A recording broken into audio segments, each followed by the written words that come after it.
So harm reduction defines recovery as making any positive change. Examples, going from a bottle of vodka a day to 2 glasses of wine per night. So if they were going to 12-step meetings, they would still be, they wouldn't be able to speak at meetings, this, that, and the other.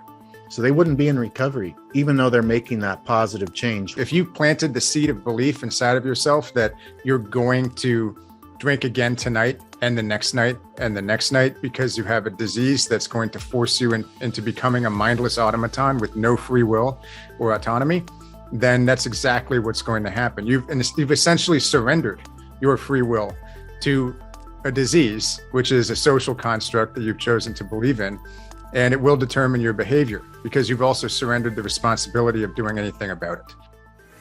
Thanks for tuning in to the Elevation Recovery Podcast, your hub for addiction recovery strategies, hosted by Chris Scott and Matt Finch.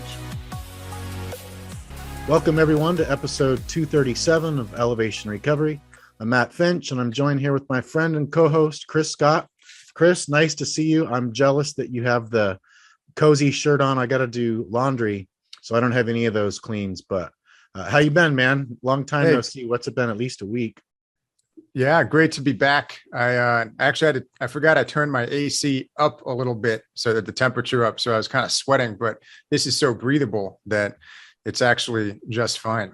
And yeah, I've been adapting to a new routine. I'm back into the get up early routine. Actually popped up out of bed at 4:30 yesterday, and I managed to get to sleep really early the night before. And people who have been following this podcast for a while know that one of my post-alcohol continual optimization struggles is, well, sleep, but not sleep per se. I can go to sleep if I get to bed. It's motivating myself to get to bed. It's kind of a high quality problem in that I have so many things that I love doing and so many like competing passions and hobbies and work projects and whatnot. And friends to catch up with in different cities. Sometimes I'll be on the phone. Oh my God, it's 1 a.m, that kind of thing.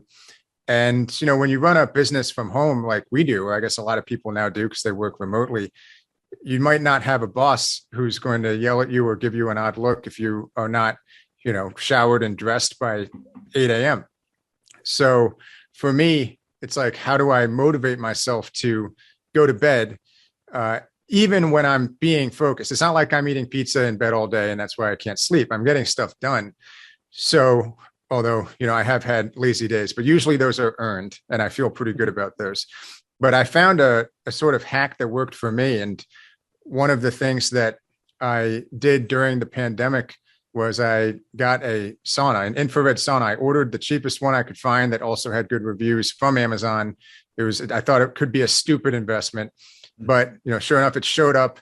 It was dropped, a bunch of boxes in my parking space outside my condo, called my buddy, and he and I constructed the thing in about 25 minutes. And I've been using that every single night since I got back from California. So I have a new rule, sauna by 8 p.m. every night. And if I don't do the sauna, I take an Epsom bath. You actually referred me to something. It was like CBD essentials. Is that it? Yeah, it's like the CBD brand. That could be it.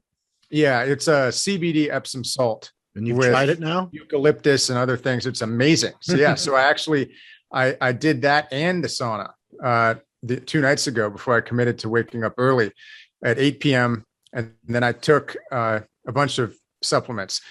Actually, I took them prior to the sauna. So I'd be extra relaxed and sleepy when I got out.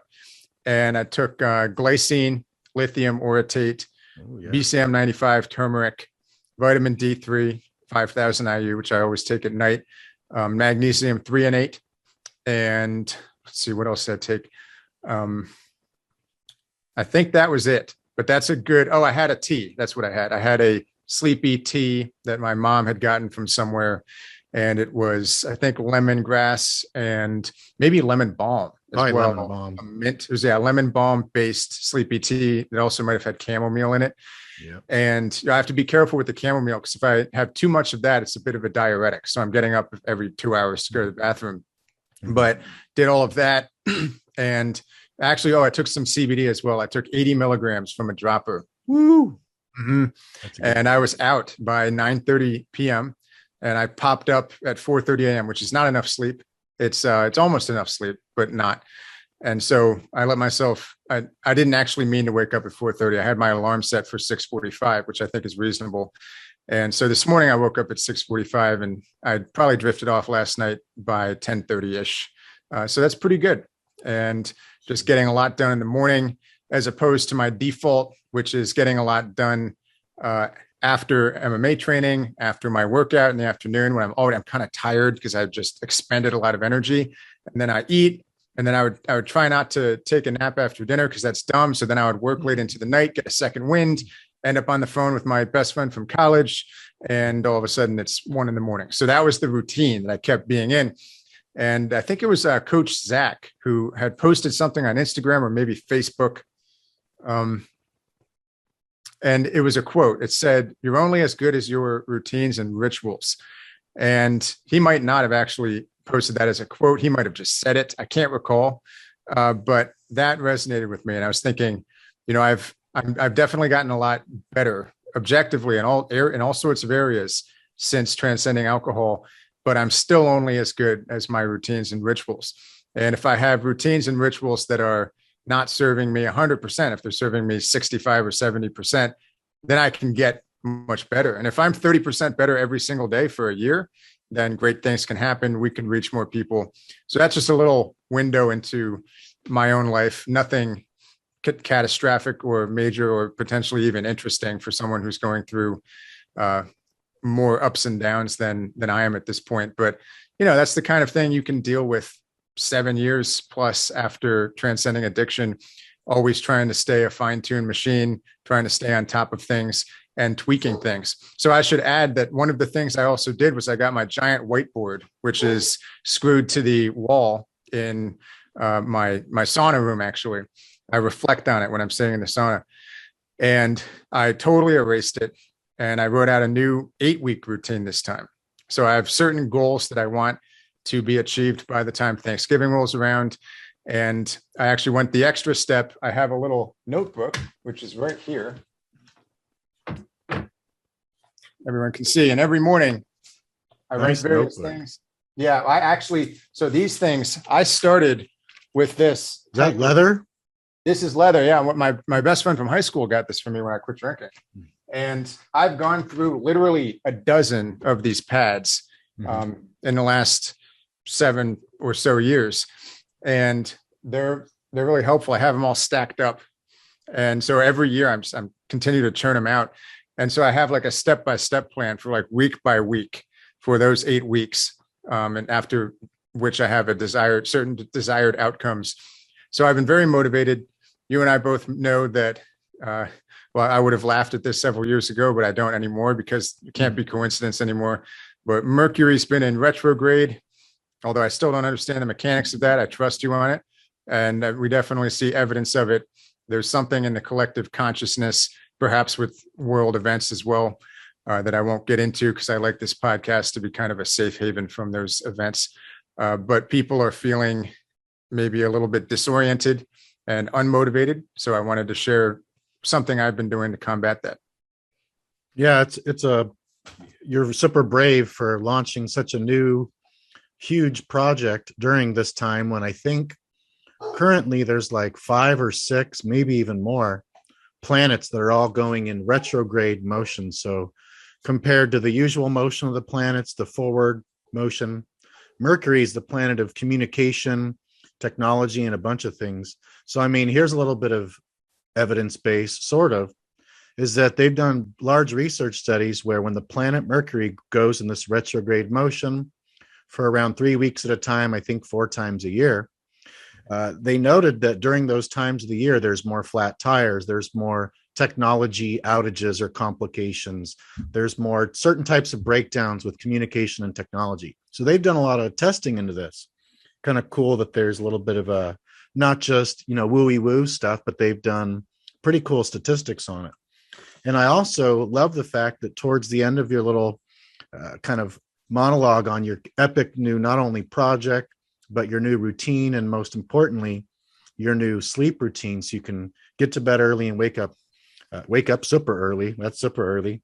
But then you were saying, if I can get, a certain amount of percentage better, making progress, that actually links it to exactly one thing that I wanted to mention today. which can help anybody right now, literally anybody. They might not have the high quality problem of, trying to figure out how to get to sleep at best. They might be drinking a bottle of vodka a day.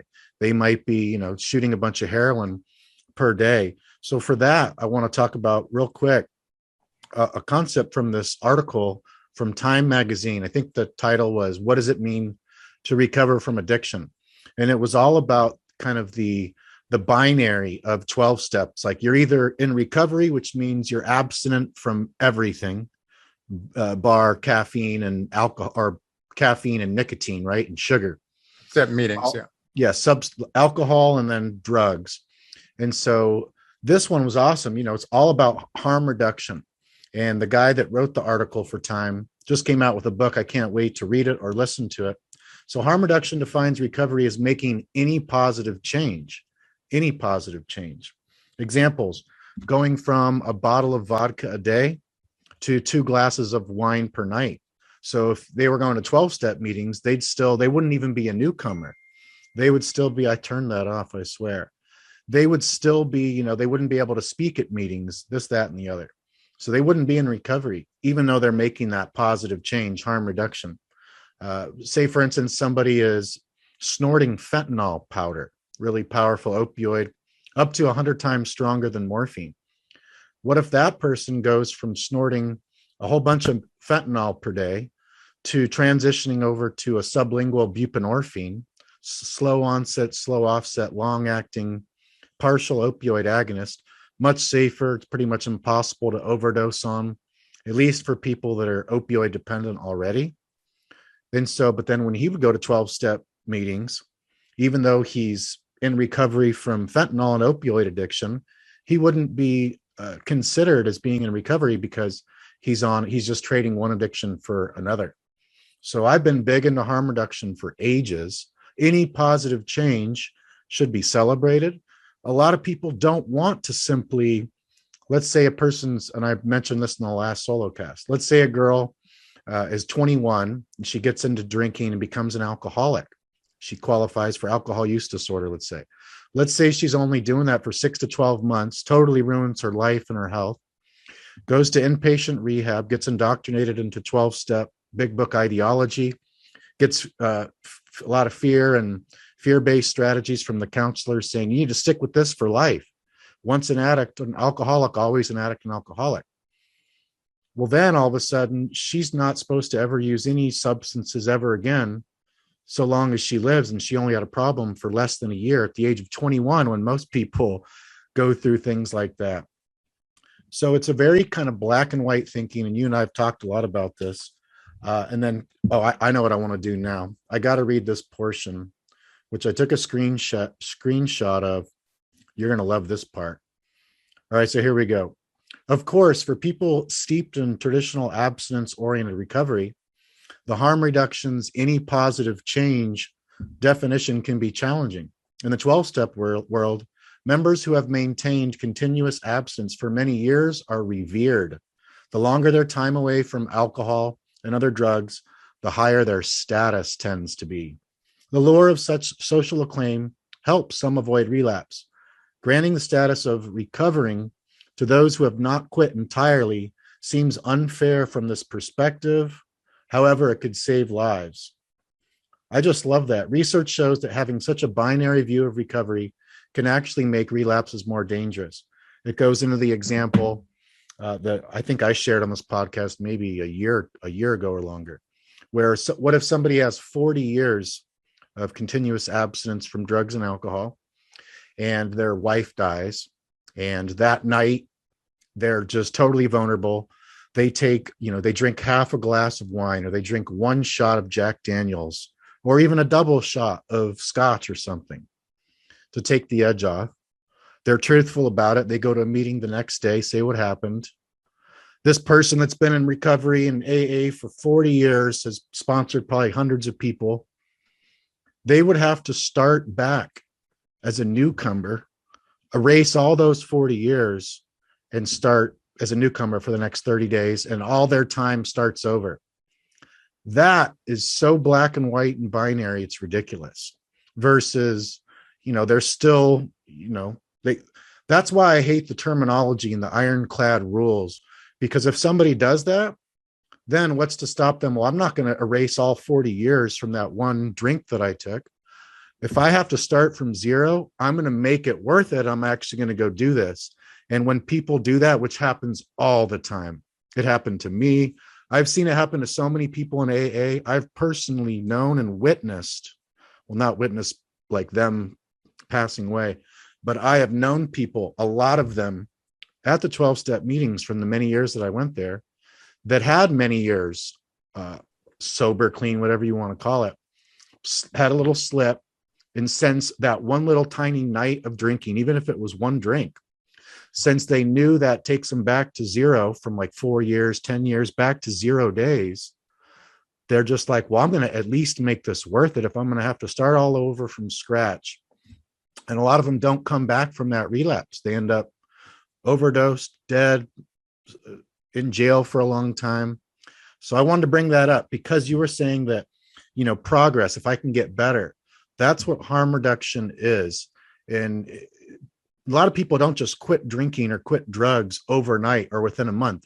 It's more, recovering is more of like a journey, a process, a transformation versus an event. And so people are beating themselves up. Oh, I drank again. I had 3 weeks off and I drank. I feel so shitty about myself. They beat themselves up. I thought I had it. Well, that's 3 weeks you didn't drink for. Holy moly. Let's celebrate that. And then as long as people are making even 1% or 2% progress per week, even if people are making progress towards positive changes, even if they're not completely to the goal that they want regarding their use of alcohol and or drugs, if they're moving towards that destination, that little bit of progress, even, that's something that can be very motivating. Is, it comes from AA. It's so funny that AA is so kind of black and white about this. That's where the cliche comes from. Focus on progress, not perfection.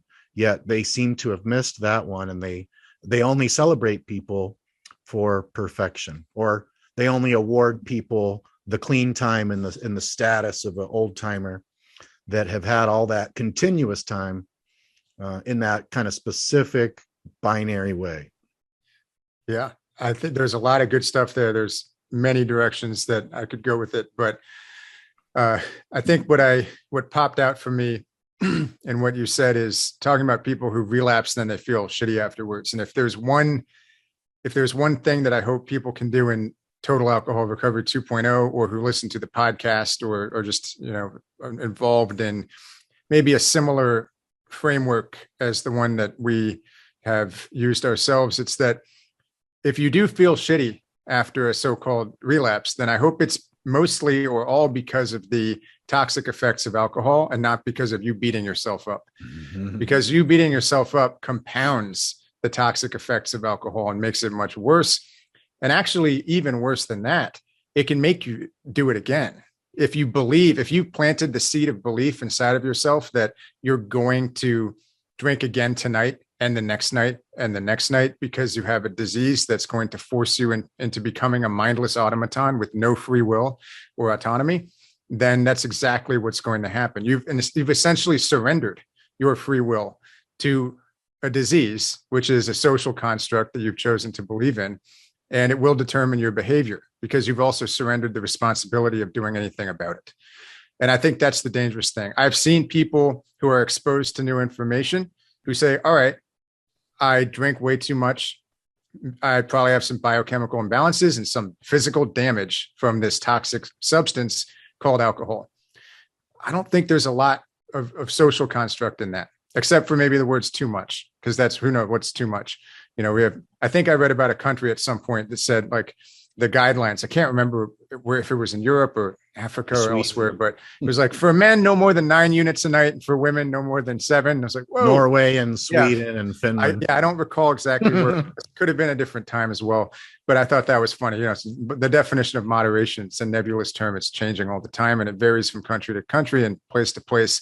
Social construct. What's not a social construct is ethanol as a molecule, and neither are your internal organs or your brain. And neither is your energy level and how you objectively feel. which of course is influenced by how you subjectively feel as well. But these are things that you have control over. And there are tools that you can use to build yourself back up from scratch after being exposed chronically to the toxic compound alcohol. And if people think of it in that framework, and they think, well, all right, I had 2 weeks in which I started to rewire my brain and rebalance my chemistry. That's really good. And then after that, I didn't have a mysterious and baffling relapse. I actually chose to drink because my best friend came into town, and I used that as a reason to drink. Well, now you have some fuel for a plan, because you understand the reason of why something happened. It didn't just mysteriously creep up on you. You might have given into it in a way that seemed mysterious because you didn't fully process it, or you let yourself surrender your free will at that point to just range of the moment whimsical pleasure, which we all do from time to time. And, even after you transcend alcohol, you're still going to do that sometimes. I've eaten entire pizzas for no reason every now and then, or that's not usually my weakness. There's all sorts of things that, that will tempt you, forever. And I don't think that there's a reason, not necessarily forever, but I don't think there's a reason to frame that in a way that makes it more difficult for you to overcome it, or that turns it into a giant monster.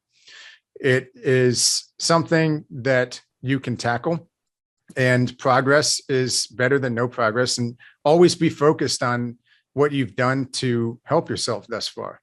So if you're focused on your failures, then you could fall into a state of helplessness or powerlessness, which tends to be the root cause psychologically of all depression.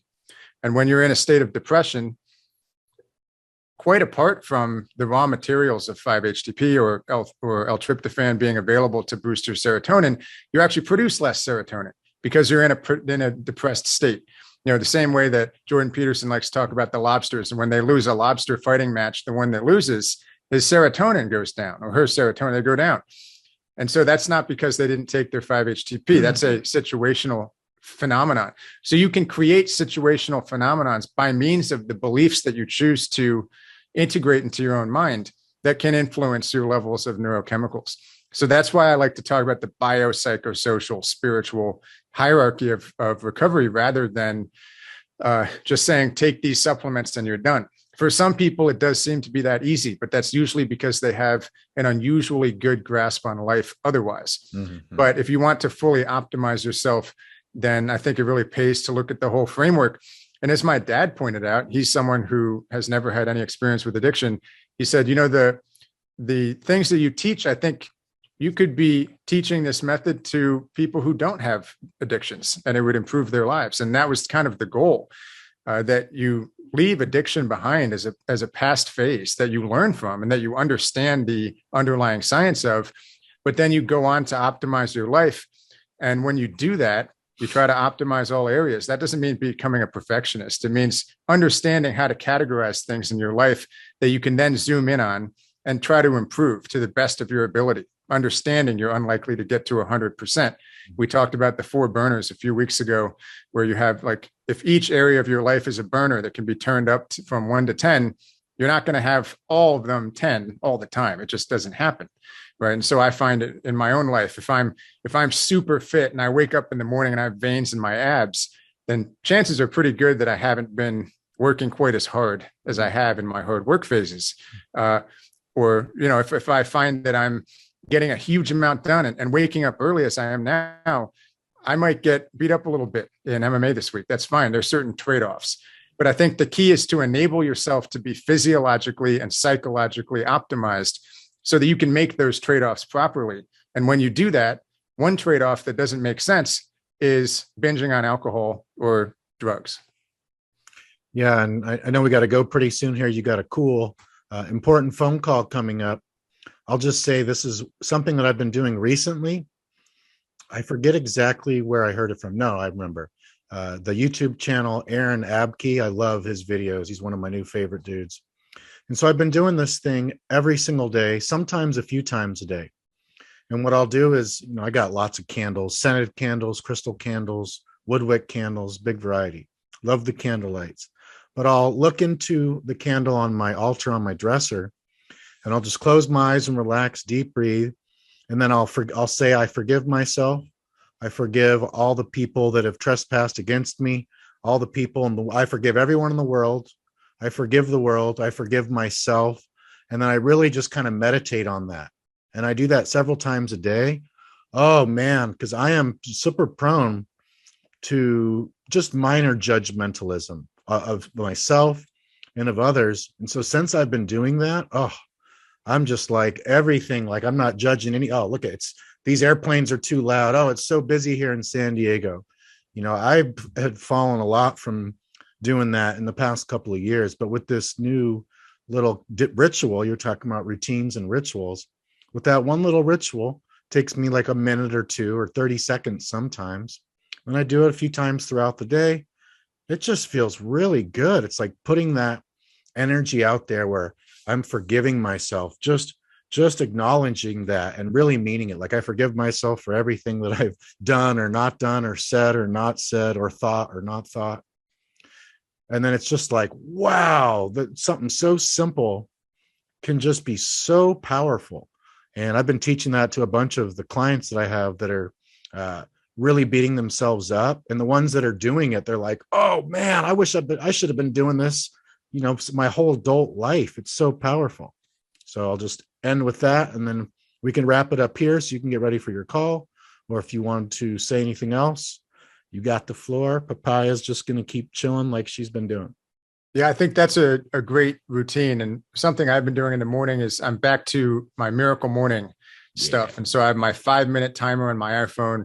I have it's a journal. The first thing I write in that journal is what I'm grateful for, because then that orients me towards, I find it to be stress relieving, because if you're focused on what you have, then you're not stressing out about what you don't have. And that's a really nice way to start the day in the morning when your subconscious mind is pretty malleable. And after that, I start writing lists and things I want to do, but I'm getting excited. I'm not stressing myself out. It's not like, my to-do list. It's like, I'm going to do this, this, and that. And here's how I'm going to do it. And I'm feeling fresh and awake. So I'm going to write it out now. And then I can kind of have that in the back of my mind and make me more efficient throughout the day. And another thing is, before bed, I didn't add this, but I still am reading. I have to read before sleep. So I'm actually reading in the sauna. And I turn the sauna into a red light mode. So it's like a big red light therapy in addition to the infrared. And so I'm reading, I'm sweating all over this book. So the book looks like crap now. That's so but it's like, the pages are all messed up and it's like parchment paper. But I'm reading the evolutionary herbalism book. And then I transfer into bed and I have my little clip-on red light reading light, which you can find on Amazon. I forget the brand. I think it starts with an H. And I just read, have the dogs next to me. That's something I'm always grateful for in the morning, that I have my pack. They're actually laying right here. And they lay in bed with me until I say, all right, time to go to bed. They go to their dog beds, put the book down, and it's out.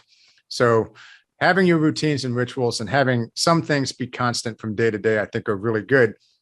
And then sometimes you have these grand epiphanies where you figure out what you can shift in those rituals. And if you can stick with that over time, when you have an epiphany, and not make it too ridiculous. If I had a miracle morning, it was like, I'm going to meditate for an hour, and I'm going to do a 2-hour workout. In order to do that, I need to get up at 3:30 a.m. I'm not going to do it. I don't have enough willpower. I'm not Jocko or David Goggins. Nothing against those guys. If you can do it, then good. But that wouldn't actually be optimal for me, because we have a finite amount of energy each day. And the question is, how do we want to expend that energy? When you look at it like that, and instead of, when I was a drinker, I would assume for some reason that I had infinite energy and that I should be able to drink my face off all the time and also kill it at work and also have a girlfriend and do all of these things. And that's just not possible. You have a finite amount of energy each day. But the cool thing is that with good and improving rituals and routines over time, you can slowly increase the amount of energy that you have. So it remains fairly finite from day to day. But within the span of a year, if you keep making those improvements, you can go from this much energy per day to that much energy per day. And a great book too, for people to learn how to optimize their energy in the different domains. I learned this one from Eben Pagan. It's called The Power of Full Engagement. That book life-changing for helping people to learn how to manage their energy, conserve their energy, optimize their energy, mentally, physically, emotionally, and spiritually. And real quick before we go, I also should plug Hal Elrod's book series. Really, it's a book series that you and I have both read, and there's a journal workbook type of thing that you can fill in too, called The Miracle Morning. I have listened to and or read the regular Miracle Morning, the Miracle Morning for entrepreneurs, the Miracle Morning for writers. And so if people are looking for a quick little action step that can make them kind of more productive and happy and fulfilled, if you're liking Chris's morning routine, they have, and it's co-written, Hal Elrod with the guy that is the founder of Genius Recovery. I can't remember his name right now. It's been a while since I've even thought about him, but he's amazing. The book is called The Miracle Morning for Addiction Recovery, or The Miracle Morning for Recovery. So it's like all about how to set up your mornings, even something as short as 1 minute, 1 minute journal, 1 minute meditate, 1 minute prayer. And there's different things. The miracle, MIRACLE, something like meditate, exercise, meditate. I forget. It's like things like you're scribing, your quiet time, you're meditating. There's different words. It's like an acronym, miracle. And there's like 6 or 7 different things.